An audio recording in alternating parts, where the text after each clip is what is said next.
પાટડી ખાતે શ્રીમાળી પાટડિયા સોની પરિવાર દ્વારા 29મો પાટોત્સવ ધામધૂમથી ઉજવાશે। પાટોત્સવના દિવસે માની ચૂંદડી અને ધજાનું પૂજન સાથે ધ્વજારોહણ કરવામાં આવશે। વૈશાખ સુદ પૂનમે યોજાનારા સ્નેહમિલનમાં 151 નાની દીકરીઓનું ગોયણી પૂજન પણ યોજાશે। સમગ્ર ગુજરાતમાંથી સમાજના લોકો ઉપસ્થિત રહી માતાજીની પ્રસાદીનો લાભ લેશે।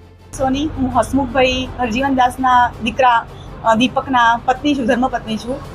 સમસ્ત પાટડિયા પરિવારના કુળદેવી કરના દેવી શ્રી રતનમા સતીમાં પાટડિયા ગામે બિરાજે છે અને દીકરા દીકરીઓનું હંમેશા માતાજી રક્ષણ કરતા આવ્યા છે અને સમસ્ત પાટડિયા દેવીના શ્રી રતનબા જે સતીમાં છે એમનો કર કરવા જ્યારે દીકરી પરણતા હોય છે ત્યારે કર કરવા માટે આપણે ત્યાં જવું પડે છે અને સાથે દીકરી અને નવા જે આપણા જે જમાઈ થનારા હોય છે એમને પણ સાથે લઈ જવાના છે।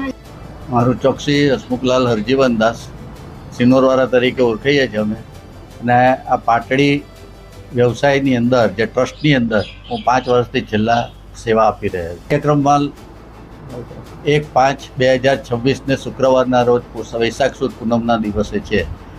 હવે સવારના પોરમાં જે બધી પબ્લિક આવે ત્યારે 9 વાગે એની ચૂંદડી અને ધજાનું આગમન થશે, એનું પૂજન થશે અને પછી માતાજીને ચૂંદડી ચડશે, શણગાર ચડશે અને પછી ધજા ઉપર માતાજીની ચડશે।